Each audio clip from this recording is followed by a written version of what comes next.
नमस्कार, मैं हूं सारिका पटेरिया और आप देख रहे हैं कृष्णा वर्ल्ड टीवी। नागा साधुओं का इतिहास बहुत पुराना है। विरासत के निशान मोहनजोदारो के सिक्कों और छवियों में पाए जाते हैं, जहां नागा साधुओं को पशुपतिनाथ के रूप में भगवान शिव की पूजा करते हुए दिखाया गया है। अलेक्जेंडर और उनके सैनिक भी भारत में अपने प्रवास के दौरान नागा साधुओं से मिले थे। बुद्ध और महावीर नागा साधुओं की तपस्या, लोगों और मातृभूमि के प्रति उनकी भक्ति को देखकर प्रभावित हुए थे। जैन दिगंबर परंपरा और जड़े नागा अनुष्ठानों में है। हिंदू धर्म वह धर्म है जो प्रकृति के साथ मानवीय संबंधों को ध्यान में रखते हुए शांतिपूर्वक जीवन जीने की वकालत करता है। जन्म और मृत्यु का चक्र आत्मा के लिए अंततः मानव शरीर में निवास करने का एकमात्र माध्यम रहा है, ताकि वह भगवान तक पहुंचने की चेतना के स्तर को ऊपर उठा सके। महान हिंदू भक्ति और परंपरा से अनभिज्ञ लोग हिंदू लोकाचार और अनुष्ठानों का मजाक उड़ाते हैं, बिना यह जाने कि इन उच्च चेतना वाले कार्यों का अभ्यास करने वाले साधु तपस्या और एक असंभव स्तर तक ले जाते हैं जो आम लोगों के लिए अकल्पनीय है, भले ही वे मानव रूप में सैकड़ों जन्म लें। संस्कृत में नागा का अर्थ है पहाड़, और पहाड़ों और उसके आसपास रहने वाले लोगों को पहाड़ी नागा कहा जाता है। मुगलों के आक्रमण के दौरान सनातन धर्मियों और हिंदू संरचनाओं पर कई हमले हुए। उस समय नागा साधुओं द्वारा अपनी ताकत को संगठित करने और अखाड़ों का गठन करने के लिए एक बड़े पैमाने पर अभ्यास किया गया, ताकि वे सभी हिंदू संस्कृति और भारत की वैदिक परंपरा की रक्षा के लिए एक भगवा ध्वज के नीचे लड़ सकें। नागा साधुओं को हिंदू देवताओं के प्रतिनिधि के रूप में पूजते हैं। अधिकांश साधु पुरुष होते हैं। कुछ महिला साधुओं को साधुइन अथवा साधु स्त्रीलिंग कहा जाता है। नागा साधु या नागा बाबा भगवान शिव के उपासकों का एक संप्रदाय है जो शिव की पूजा करने के लिए शिव बनने के दर्शन में विश्वास करते हैं। वे दिखने में भयंकर होते हैं, लेकिन बहुत ही सौम्य होते हैं और इस दुनिया से पूरी तरह अलग होते हैं। नागा साधुओं ने आक्रमणकारियों से प्राचीन हिंदू मंदिरों की रक्षा की। नागा साधु ऐसे ऋषि होते हैं जिनके बारे में बहुत कम लोगों को जानकारी है।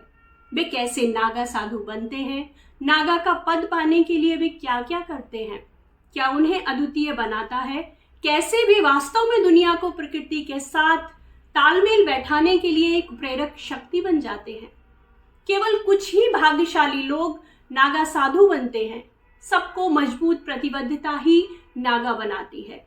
नागा पद प्राप्त करने की प्रक्रिया बहुत कठिन है और अभ्यास इतने कठिन है कि इसकी तुलना दुनिया भर की किसी भी सेना की सबसे कठिन तैयारियों में से की जा सकती है।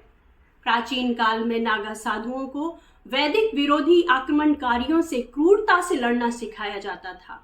मंदिरों और मठों की रक्षा के लिए नागा साधु तलवार, त्रिशूल, गदा, तीर, धनुष और शस्त्र कौशल से लैस होते थे।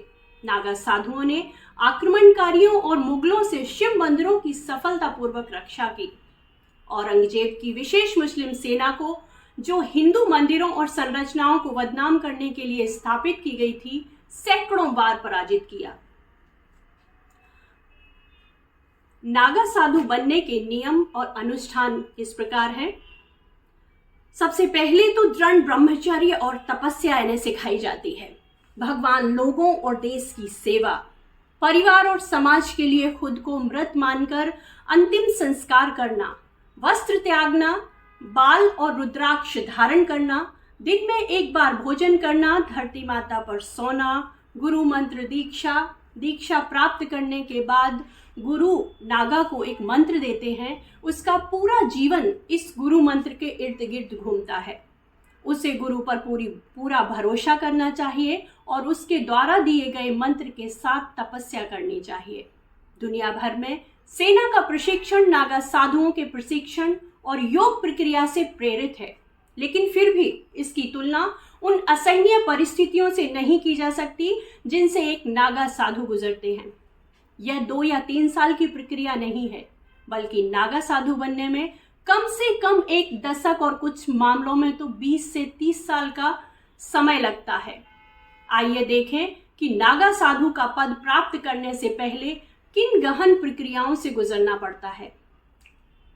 जब भी कोई व्यक्ति साधक नागा के रूप में अपना जीवन जीने में रुचि दिखाता है, अखाड़ा उसे आसानी से अपने पाले में नहीं आने देता। अखाड़ा उस व्यक्ति की पृष्ठभूमि की पूरी जांच करता है। यह आश्वस्त होने के बाद कि व्यक्ति अपना जीवन बदले के लिए उत्सुक है, उसे अखाड़े में प्रवेश दिया जाता है। इसके बाद व्यक्ति को ब्रह्मचर्य प्राप्त करने की अपनी क्षमता निर्धारित करने के लिए परीक्षणों की एक श्रृंखला से गुजरना पड़ता है। इस परीक्षण की अवधि 6 महीने से 12 साल तक होती है। मूल्यांकन के बाद व्यक्ति को प्रशिक्षण के अगले स्तर में जाने की अनुमति दी जाती है। दीक्षा तभी दी जाती है जब व्यक्ति ब्रह्मचर्य के नियमों में पारंगत हो जाता है। महापुरुष ब्रह्मचर्य की परीक्षा पास करने के बाद व्यक्ति को महापुरुष बनाने के लिए अगले स्तर पर ले जाया जाता है।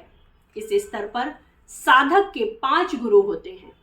ये गुरु पंच परमेश्वर कहलाते हैं: भगवान शिव, भगवान विष्णु, माता शक्ति, भगवान सूर्य और भगवान गणेश।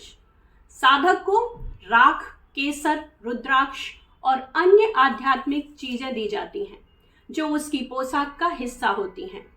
अवधूत महापुरुष बनने के बाद साधक अवधूत बन जाता है। अवधूत एक ऐसी अवस्था में पहुंच जाता है जो सभी सांसारिक मोह और चिंताओं से परे होती है। सिर की सफाई की जाती है। साधक के सिर से बाल हटाए जाते हैं। सिर साफ करने के बाद उसे वैदिक रीति से अपना पिंडदान करना होता है। यह पिंडदान उन्होंने केवल उन युवाओं को नागा बनने की अनुमति देना अनिवार्य कर दिया जो सांसारिक जीवन त्याग कर सनातन धर्म के क्रूर योद्धा बन गए हैं।